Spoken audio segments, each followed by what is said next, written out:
प्यारे बच्चों, बेटा आज हम नई यूनिट शुरू करने जा रहे हैं। अपनी एक यूनिट कंप्लीट हो चुकी है।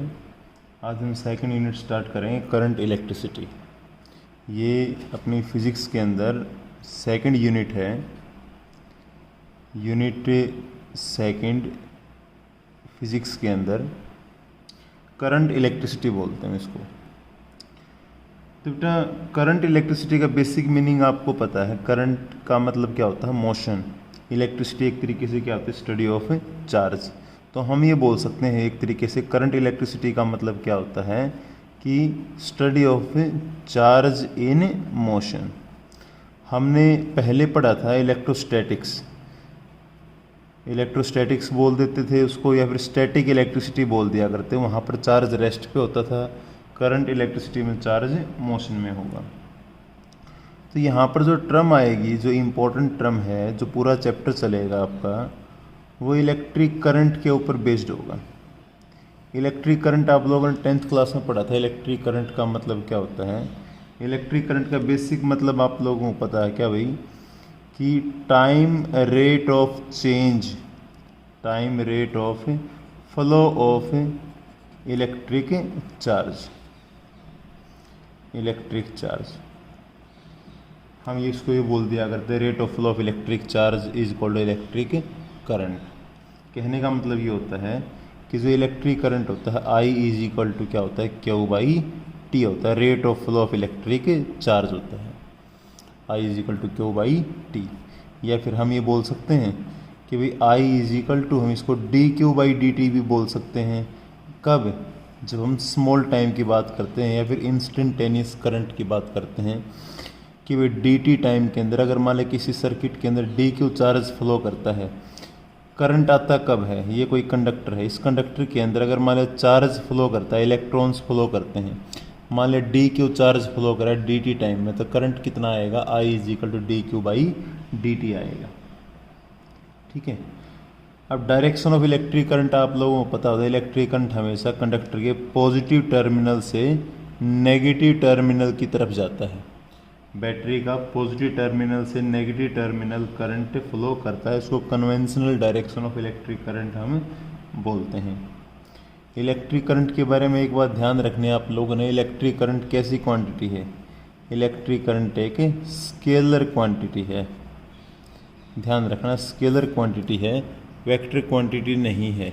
ये एक ऐसी क्वांटिटी है, इसके बारे में आपको बताऊं, ये एक ऐसी क्वांटिटी है जिसकी डायरेक्शन भी है, जिसका मैग्नीट्यूड भी है, लेकिन उसके बावजूद भी ये स्केलर क्वांटिटी होती है।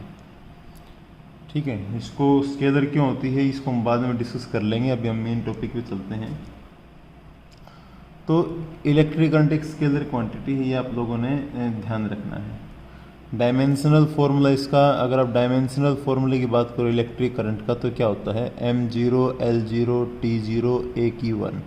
आप सिंपल AQ1 लिख सकते हो, वो उसका डायमेंशनल फार्मूला होता है। ऐसा यूनिट क्या होता है? ऐसा यूनिट आपको पता है इसकी एम्पियर होते हैं। तो सबसे इंपॉर्टेंट टर्म जो हमें पढ़ना है ना इस चैप्टर के अंदर, इनिशियल जो टर्म है जिसके ऊपर पूरा चैप्टर चलेगा, ये तो बेसिक बातें आप लोगों को 10th क्लास में बताई गई हैं। आज हम एक जो मेन टॉपिक पढ़ रहे हैं, जिसकी मैंने आज वीडियो बनाई है, वो है ड्रिफ्ट वेलोसिटी बोल देते हैं, या इसको ड्रिफ्ट स्पीड बोल देते हैं।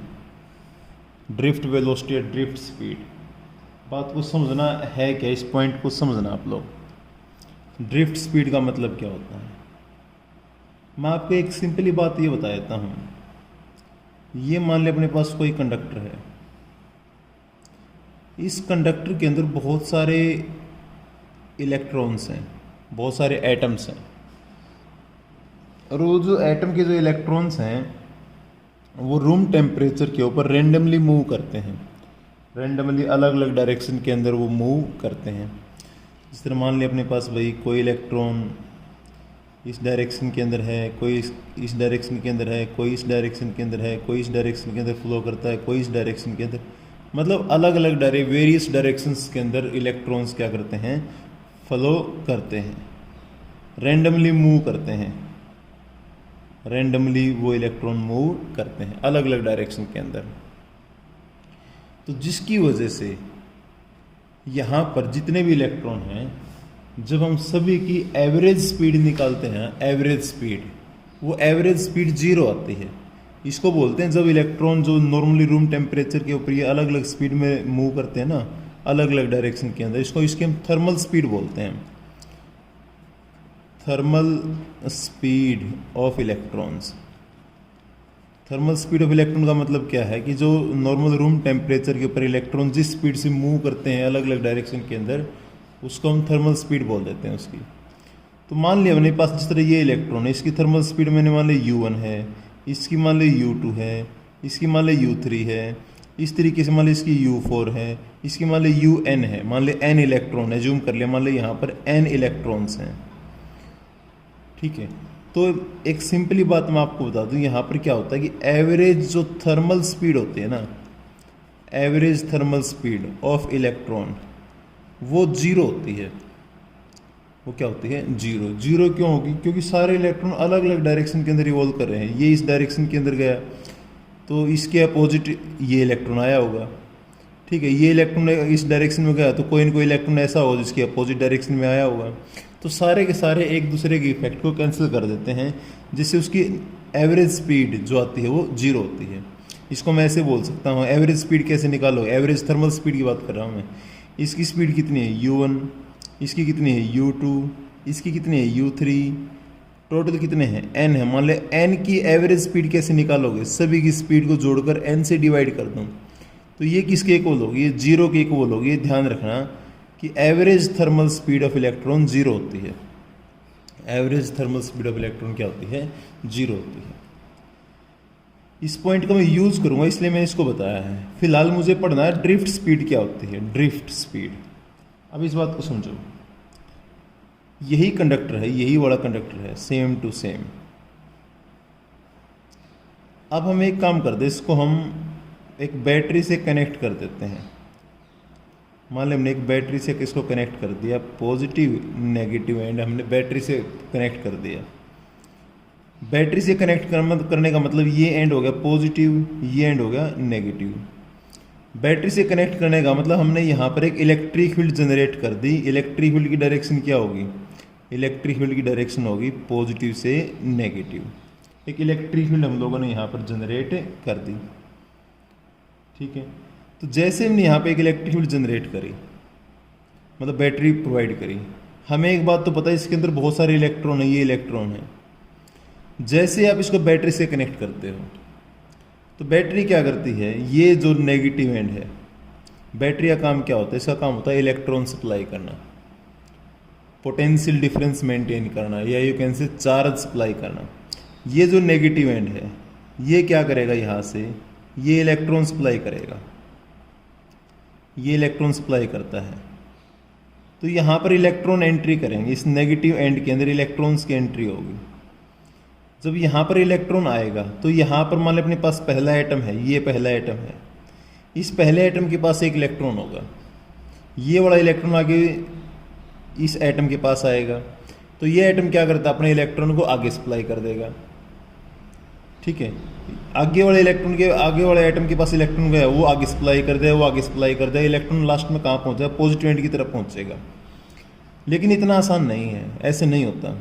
होगा क्या? देखो, जैसे ये इलेक्ट्रॉन आया यहाँ पे, तो ये इलेक्ट्रॉन मान लें अपने पास ये इलेक्ट्रॉन आया यहाँ पे, ये कोई इलेक्ट्रॉन है, तो ये इलेक्ट्रॉन जब चलेगा आगे गया तो ये इलेक्ट्रॉन क्या करेगा? रास्ते में यहाँ पर बहुत सारे इलेक्ट्रॉन, बहुत सारे एटम हैं, ये किसी न किसी से कोलाइड करेगा, टकराएगा किसी न किसी से।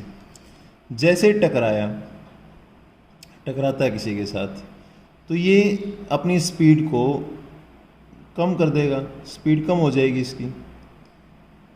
जैसे ही टकराएगा तो काइनेटिक एनर्जी का लॉस होगा, इसकी स्पीड कम हो जाएगी। लेकिन हम लगातार इसको पोटेंशियल डिफरेंस देते हैं बैटरी से, तो ये दोबारा से अपनी एनर्जी गेन करेगा, दोबारा लिफ्ट करेगा, दोबारा स्पीड बढ़ाएगा। जैसे स्पीड बढ़ाएगा आगे न किसी के साथ फिर टकरा जाएगा। टकराते इसकी डायरेक्शन, हो सकता है इसकी डायरेक्शन चेंज हो जाए, हो सकता है इस डायरेक्शन के अंदर आ जाए, मतलब किसी भी डायरेक्शन के अंदर जाए वो, लेकिन इसकी स्पीड क्या हो जाएगी? कम हो जाएगी। हमने बैटरी दे रखी है, ये दोबारा से स्पीड गेन करेगा, मान लो इस तरफ आ गया, यहाँ पर फिर टकरा गया किसी न किसी के साथ। ठीक है, क्योंकि यहाँ पर बहुत सारे इलेक्ट्रॉन और एटम्स हैं जो जब यहाँ से जाएगा, आप इसको ऐसे समझो कि आपको मान लिया एक ये रूम है और आपको यहाँ से यहाँ पे जाना है और इसके अंदर बहुत सारे बच्चे हैं इस रूम के अंदर या बहुत सारे लोग हैं इस रूम के अंदर और ये सारे अलग अलग डायरेक्शन के अंदर चल रहे हैं। तो आप जब यहाँ से जाओगे ना तो आप पहले इससे टकराओगे, फिर किसी और से टकराओगे, फिर किसी और से टकराओगे, किसी और से टकराओगे, तो आपको कोलिजन होता रहेगा लगातार, जिससे आपकी स्पीड चेंज होती रहेगी, कम होती रहेगी, ज़्यादा होती रहेगी और डायरेक्शन चेंज होती रहेगी। आप मान लीजिए इससे टकराए तो उसके इस डायरेक्शन के अंदर चले जाओ, यहाँ इससे टकरा गया इसने आपको इस तरफ भेज दिया, इससे टकरा गया इसने आपको इस तरफ डिफ्लेक्ट कर दिया, इससे टकरा गया आपने इस तरफ डिफ्लेक्ट हो गए। लेकिन लास्ट में पहुँचोगे कहाँ पे? लास्ट में पहुँचेंगे हम कौन से एंड के ऊपर? लास्ट में पहुँचे मान लिया हमें पॉजिटिव एंड पे पहुँच गए।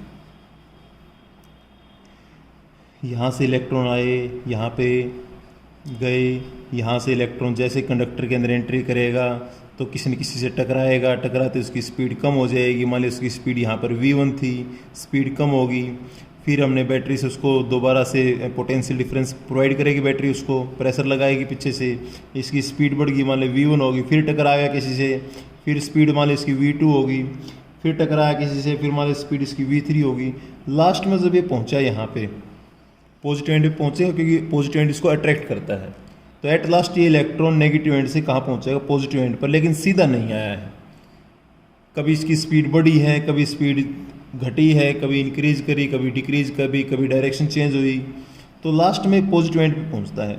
तो ये पॉजिटिव एंड पर जैसे इलेक्ट्रॉन आया, ये इलेक्ट्रॉन इस वायर के थ्रू इधर आ जाएगा बैटरी के अंदर, ये इलेक्ट्रॉन इधर बैटरी के अंदर आ जाएगा। एक इलेक्ट्रॉन बैटरी के अंदर आया तो यहाँ से एक इलेक्ट्रॉन निकलेगा, ठीक है, यहाँ से 2 इलेक्ट्रॉन निकलेंगे तो यहाँ पर 2 वापस आ जाएंगे, तो सर्किट कंप्लीट होगा, कहने का मतलब है। तो आप ये देखोगे यहाँ पर जब इलेक्ट्रॉन नेगेटिव एंड से पॉजिटिव एंड पे गया तो आपने ये देखा इसकी स्पीड कांस्टेंट नहीं है। तो हम ये देखते हैं कि ये जो इलेक्ट्रॉन मान लीजिए ये वाला इलेक्ट्रॉन है, इसको नेगेटिव एंड से पॉजिटिव एंड तक जाने के लिए इसकी एवरेज स्पीड क्या थी? एवरेज स्पीड क्या थी यहाँ पर? ये पहले इसकी स्पीड v1 थी, फिर इसकी स्पीड क्या होगी v2, फिर इसकी स्पीड क्या होगी v3। मान ली इसके n कोलिजन हुए तो लास्ट में इसकी स्पीड क्या होगी? n। तो इसकी एवरेज स्पीड कितनी होगी? एवरेज स्पीड इसकी ये होगी v1 plus v2 plus v3 plus vn divide by n। तो कहने का मतलब है कि इलेक्ट्रॉन का नेगेटिव एंड से पॉजिटिव एंड तक जाने के लिए जो एवरेज स्पीड उसने ली, क्योंकि हम एक स्पीड को कांस्टेंट तो मान नहीं सकते नेगेटिव एंड से पॉजिटिव एंड, क्योंकि स्पीड बढ़ रही है घट रही है, तो हम क्या करते हैं उसकी एक एवरेज ले लेते हैं। तो जो एवरेज स्पीड एक्वायर करी किसी इलेक्ट्रॉन ने to move from negative end of conductor to the positive end of the conductor, that average speed is called drift speed और you can say drift velocity. इसको हम बेटा vd से represent करेंगे, vd drift speed बोलते हैं इसको हम। बात समझ में आई है? तो इसको ड्रिफ्ट स्पीड बोलेंगे। ड्रिफ्ट का मतलब होता है मूव करना।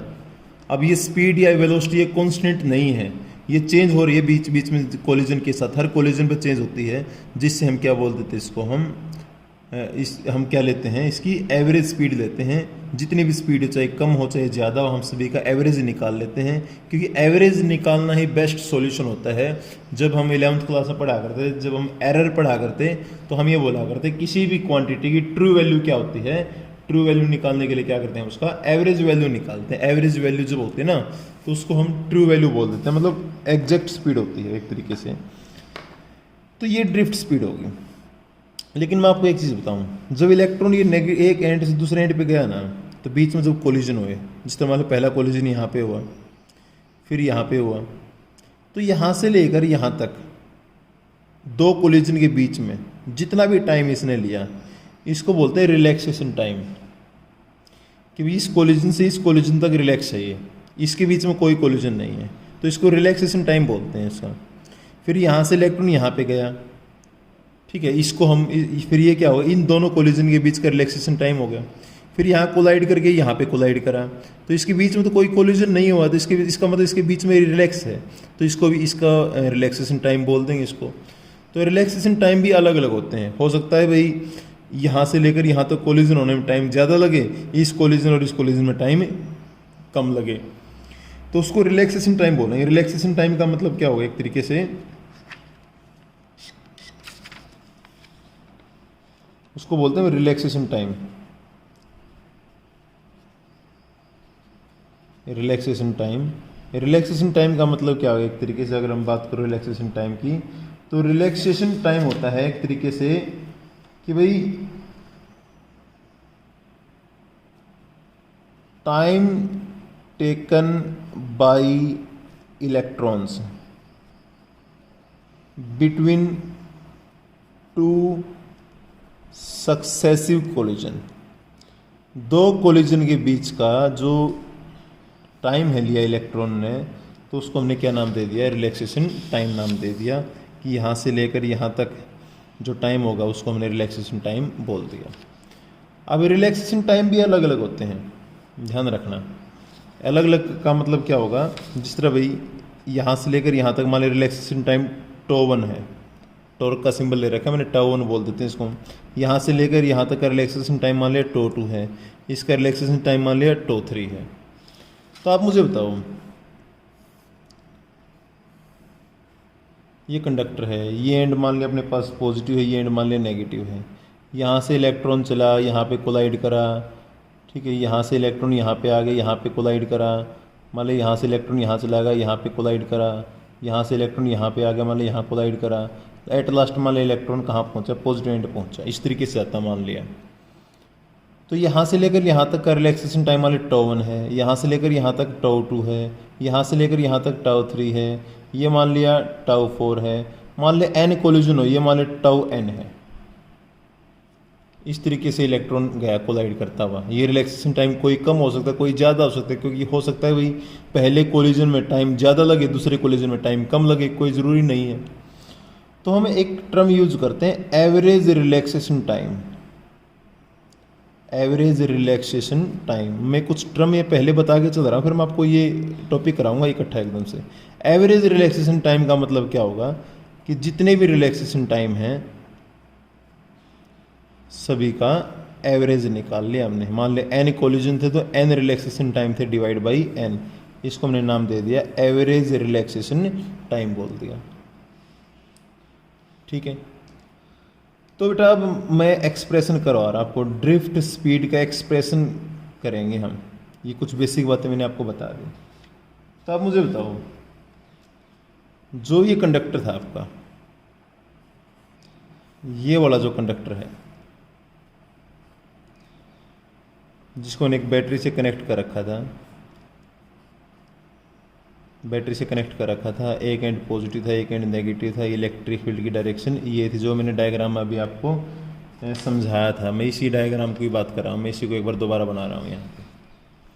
ठीक है, तो ये इलेक्ट्रॉन जब गया, इसकी स्पीड मान लिया वही स्टार्टिंग में जो भी स्पीड थी v1 स्पीड थी मान लिया, फिर टकरा के इसकी स्पीड मान लिया v2 होगी, फिर इसकी स्पीड मान लिया v3 होगी, स्पीड मान लिया अपने पास v4 होगी, एट लास्ट स्पीड मान लिया अपने पास ये पहुंचा पॉजिटिव एंड पर, मान लिया इसकी स्पीड कितनी थी vn थी, मान लिया n कोलिजन थे तो उतनी स्पीड होगी v पोटेंशियल। ठीक है, तो मैंने जूम कर लिया यहाँ पर, मान लिया इस कंडक्टर के अंदर n number of free electrons हैं, number of free electrons inside conductor. इस कंडक्टर के अंदर मान लिया n इलेक्ट्रॉन फ्री हैं, n इलेक्ट्रॉन फ्री हैं, तो n इलेक्ट्रॉन फ्री का मतलब n कोलिजन हो गए, n कोलिजन हो गए। तो मैंने मान ली इसकी जो इनिशियल जो इसकी एक तरीके से थर्मल स्पीड है, वो थर्मल स्पीड हमने क्या मानी थी u1 u2 u3 u4 un, average thermal speed क्या थी 0 थी, जो मैंने समझाया था आपको। तो एवरेज थर्मल स्पीड क्या होगी यहाँ पे, एवरेज थर्मल स्पीड है, एवरेज थर्मल स्पीड होगी अपने पास एक तरीके से मैंने बताया आपको u1 plus u2 plus un divide by n is equal to 0 आ गया था। एक तरीके से इसको हम इनिशियल स्पीड भी बोल देते हैं इनकी।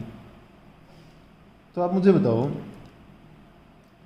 जब इलेक्ट्रॉन नेगेटिव एंड से पॉजिटिव एंड पे आया तो इसके ऊपर फोर्स कितनी लगी होगी, हमें पता है भाई F इज इक्वल टू क्या होता है QE, तो force applied by electric field कितनी होगी F is equal to QE।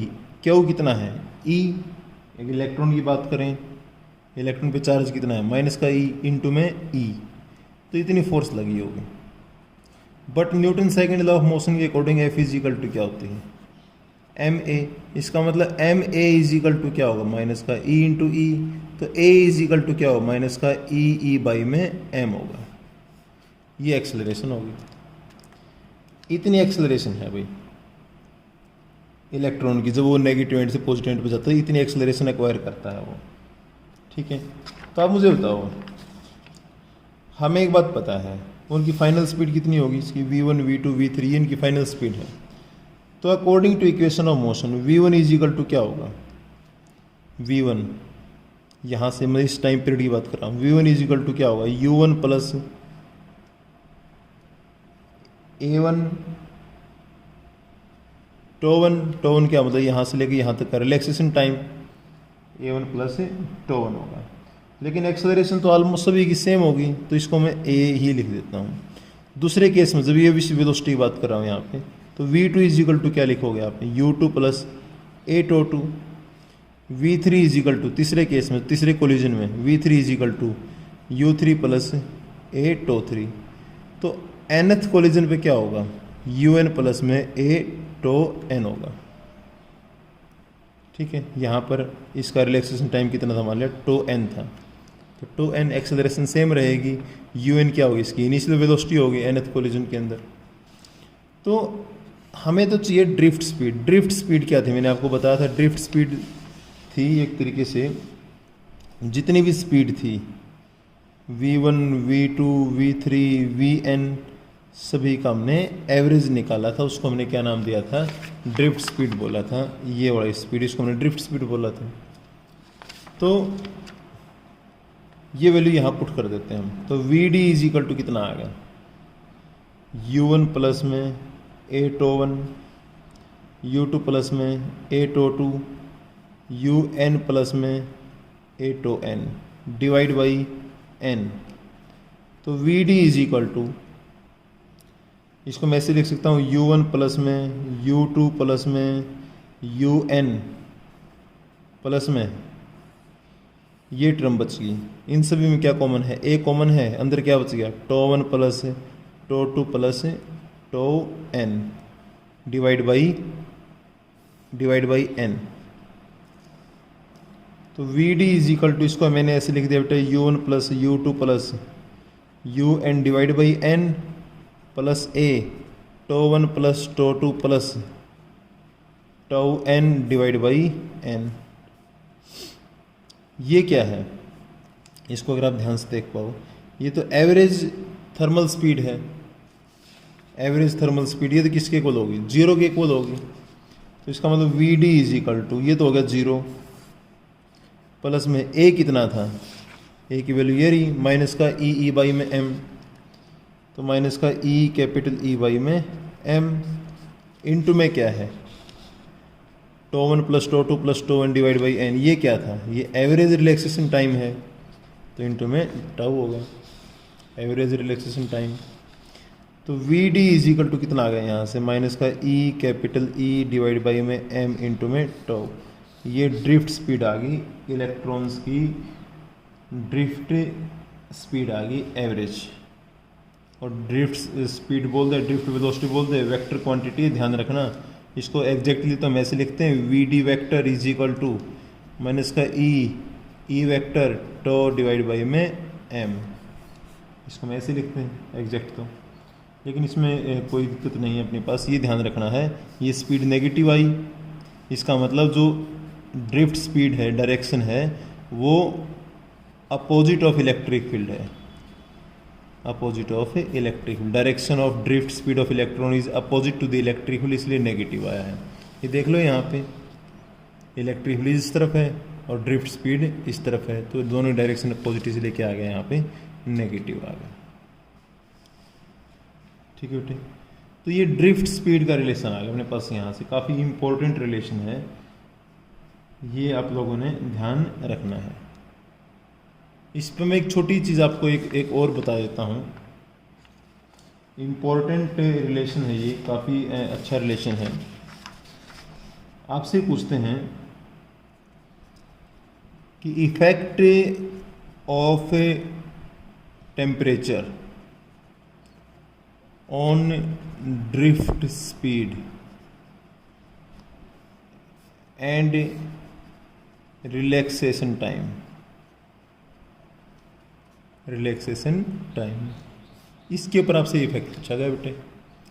तो ड्रिफ्ट स्पीड पर और रिलैक्सेशन टाइम पर क्या इफेक्ट होगा वो चीज़ समझो आप एक बात को समझो, ये कंडक्टर है वो, इस कंडक्टर के अंदर वो इलेक्ट्रॉन चल रहे थे कुछ इस तरीके से, इलेक्ट्रॉन आए कोलाइड करते यहाँ तक पहुँचे, यहाँ से लेकर यहाँ तक रिलैक्सेशन टाइम मान लिया τ1 था, ये τ2 था, ये τ3 था। अगर हम इसका टेम्परेचर बढ़ा दें, अगर हम टेम्परेचर को इंक्रीज कर दें, कंडक्टर टेम्परेचर बढ़ा दिया, टेम्परेचर बढ़ा दिया, तो हमें एक सिंपली बात पता है भाई कि जो यहाँ पर इलेक्ट्रॉन्स थे उनकी काइनेटिक एनर्जी बढ़ेगी, काइनेटिक एनर्जी ऑफ इलेक्ट्रॉन्स क्या करेगी, इंक्रीज करेगी। तो इलेक्ट्रॉन ज़्यादा रैंडमली मूव करें, उनकी स्पीड बढ़ जाए, उनकी मतलब मूव करने की स्पीड बढ़ जाए, कोई किसी डायरेक्शन में जाएगा, कोई किसी डायरेक्शन में जाएगा। अगर उनकी स्पीड बढ़ेगी इसका मतलब नंबर ऑफ कोलिजन्स क्या करेंगे, इंक्रीज कर जाएंगे। अगर ज़्यादा रैंडमली मूव करेंगे ज़्यादा तेज़ स्पीड के साथ तो जल्दी टकराएंगे, नंबर ऑफ कोलिजन्स बढ़ जाएंगे। नंबर ऑफ कोलिजन बढ़ने का मतलब रिलैक्सेशन टाइम कम हो जाएगा, रिलैक्सेशन टाइम क्या करेगा आपका, डिक्रीज कर जाएगा। क्यों? क्योंकि अब टेम्परेचर बढ़ेगा तो कोलिजन बढ़ेंगे, मतलब अब एक कोलिजन जल्दी होएंगे, मतलब इलेक्ट्रॉन अब जल्दी टकराएंगे, जल्दी टकराएंगे तो दो कोलिजन के बीच का जो टाइम था वो टाइम क्या हो जाएगा, कम हो जाएगा। तो ये ध्यान रखना कि जो रिलैक्सेशन टाइम होता है वो इन्वर्सली प्रोपोर्शनल टू टेम्परेचर होता है। पॉइंट ध्यान रखना, बहुत जगह यूज़ करूँगा इसको मैं। Relaxation time inversely proportional to temperature 10 से 12 जगह यूज़ करूँगा इस रिलेशन को मैं, इस कॉन्सेप्ट को ध्यान रखना, काफ़ी इंपॉर्टेंट कॉन्सेप्ट है। अब दूसरा बेटा ड्रिफ्ट स्पीड। अब हमें पता है बेटा drift speed is equal to क्या था, e capital e tau by में एम था। तो ड्रिफ्ट स्पीड तो directly proportional to relaxation time है, और रिलैक्सेशन टाइम क्या है, इन्वर्सली प्रोपोर्शनल टू टेम्परेचर है। इसका मतलब कि जो ड्रिफ्ट स्पीड होगी वो भी क्या होगी मेरे पास से, इन्वर्सली प्रोपोर्शनल टू टेम्परेचर होगी। ठीक है, कहने का मतलब है अगर आप टेम्परेचर को इंक्रीज करोगे तो ड्रिफ्ट स्पीड डिक्रीज करेगी बेटे, ड्रिफ्ट स्पीड क्या करेगी, डिक्रीज करेगी। ध्यान रखना इस बात को। ठीक है, तो ये दो रिलेशन मैंने आपको यहाँ पे बताए हैं, दोनों रिलेशन काफ़ी इम्पोर्टेंट हैं। ठीक है, अब यहाँ से एक चीज़ और बताऊंगा आपको मैं, एक बहुत इंपॉर्टेंट कॉन्सेप्ट है, एनसीईआरटी क्वेश्चन है जो भाई आपको मैं बताऊंगा यहाँ पे। एनसीईआरटी कॉन्सेप्ट है, एनसीईआरटी क्वेश्चन है ये, एक्चुअली में आपसे पूछा था। देखो मैं आपको दो डायग्राम बनाता हूँ, एक तो ये है, दो केस बना रहा हूँ यहाँ पे मैं आपको। एक तो ये केस है, मान लो अपने पास ये नेगेटिव एंड ये पॉजिटिव एंड है। ठीक है, चलो हमने एंड में बताता ही नहीं। ऐसी कंडीशन है कि एक तो केस ये है कि भाई इलेक्ट्रॉन ऐसे गए हैं, ऐसे गया इलेक्ट्रॉन, यहाँ टकराया, इधर आ गया, यहाँ टकराया, इधर आ गया, यहाँ टकराया, इस तरफ आ गया टकराया, ऐसे इलेक्ट्रॉन चल रहे हैं इस तरीके से। एक केस ये है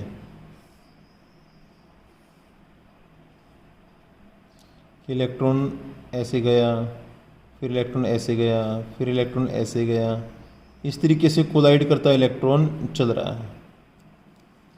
दोनों पाथ में फर्क है। यहाँ पर दोनों जो दो कोलिजन के बीच में जो पाथ है ना वो स्ट्रेट है, स्ट्रेट पाथ है दो कोलिजन के बीच में। यहाँ पर दो कोलिजन के बीच में, मतलब यहाँ से लेकर यहाँ तक बोल दो या फिर यहाँ से यहाँ तक बोल दो, जो कोलिजन के बीच में जो पाथ बेटा वो कर्व्ड पाथ है, कर्व्ड पाथ है। तो क्वेश्चन मेरा ये है, ये जो केस होता है ना केस 1, ये तो होता है बेटा in the absence of a electric field. ये जो केस आएगा ना ये तो होता है in the absence of electric field. और ये जो केस होता है बेटा ये होता है in the presence of electric field, in the presence of electric field. In the presence of electric field का मतलब बेटा हमने इसको बैटरी से जोड़ रखा है, बैटरी से कनेक्ट कर रखा है, बैटरी कनेक्टेड है इस केस में, उसमें नहीं है। तो मैं ये पूछना चाहता हूँ ये फ़र्क क्यों आता है। तो मैं आपको एक सिंपल बात बताता बेटा, इस केस में जो इलेक्ट्रॉन था, इलेक्ट्रॉन के पास एक ही स्पीड है, एक स्पीड है इलेक्ट्रॉन के पास, उसको थर्मल स्पीड बोलते हैं हम, क्योंकि इलेक्ट्रॉन नेचुरली मूव कर रहे हैं, नेचुरली अपनी अपनी डायरेक्शन के अंदर रिवॉल्व कर रहे हैं, उस मूव करते हैं तो टकराते रहते हैं एटम के साथ, इलेक्ट्रॉन के साथ आपस में कोलिजन होता रहता है। तो जिससे इनके पास क्या होती है, एक ही वेलोसिटी होती है। Electron have only thermal speed, thermal velocity, जो उनके पास केवल टेम्परेचर की वजह से जो वेलोसिटी है वो उसी से मूव करते रहते हैं, टकराते रहते हैं, मतलब एक ही वेलोसिटी है जिससे इनका पाथ स्ट्रेट आता है। यहाँ पर क्या है, यहाँ बात को समझो, यहाँ पर हमने इसको कनेक्ट कर रखा है किसके साथ, एक बैटरी के साथ, एक बैटरी के साथ हमने इसको कनेक्ट कर रखा। बात को समझना अब, ठीक है। इलेक्ट्रिक फील्ड की डायरेक्शन ये है यहाँ पे, पॉजिटिव से नेगेटिव। तो इस बात को समझो, यहाँ पर क्या है, इस केस में electrons have two velocities, two velocities, two velocities बोल दो, या फिर एक तरीके से लगा दो, इलेक्ट्रॉन के ऊपर दो फोर्स लग रही हैं यहाँ पे। बात को समझो, यहाँ पर एक तो है इलेक्ट्रॉन्स की थर्मल स्पीड, वो तो है ही, वो तो टेम्परेचर की वजह से है, इलेक्ट्रॉन्स के पास थर्मल स्पीड है नेचुरल। एक जब हमने इसको बैटरी से कनेक्ट करा तो ये नेगेटिव एंड इधर से फोर्स लगाते हैं इन इलेक्ट्रॉन के ऊपर, इस तरफ फोर्स लगाएगा, फोर्स लगाएगा, इस ये इलेक्ट्रिक फील्ड इसके ऊपर फोर्स लगाए इलेक्ट्रॉन के ऊपर, इलेक्ट्रॉन इस डायरेक्शन के अंदर जाएंगे। जब इलेक्ट्रॉन इस डायरेक्शन के अंदर जाते हैं तो इस फोर्स लगने की वजह से, मतलब इस इलेक्ट्रिक फील्ड की वजह से एक स्पीड और आती है इसके अंदर। तो यहाँ पर दो स्पीड हैं, एक स्पीड आई किसकी वजह, speed due to force acting by electric field. Electric field इसके ऊपर फोर्स लगाते हैं, जिससे यहाँ पर जो ये इलेक्ट्रॉन, इस इलेक्ट्रॉन के पास दो वेलोसिटी हो जाती हैं, ठीक है।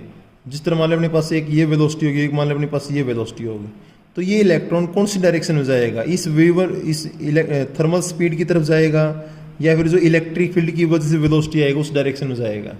ये इन दोनों की रिजल्टेंट में जाएगा, रिजल्टेंट में जाएगा। तो यहाँ पर रिजल्टेंट में जाने की वजह से जो पाथ आता है वो पाथ कर्व्ड बन जाता है। पाथ कैसा बन जाता है, कर्व्ड बन जाता है, किसकी वजह से, इन दोनों की रिजल्टेंट वेलोसिटी की वजह से, इन दोनों की रिजल्टेंट वेलोसिटी की वजह से वो पाथ कैसा बन जाता है, कर्व्ड बन जाता है। तो ध्यान रखना, in the presence of electric field electrons का जो पाथ होगा वो कर्व्ड होगा, in the absence of electric field जो पाथ होगा वो स्ट्रेट होगा।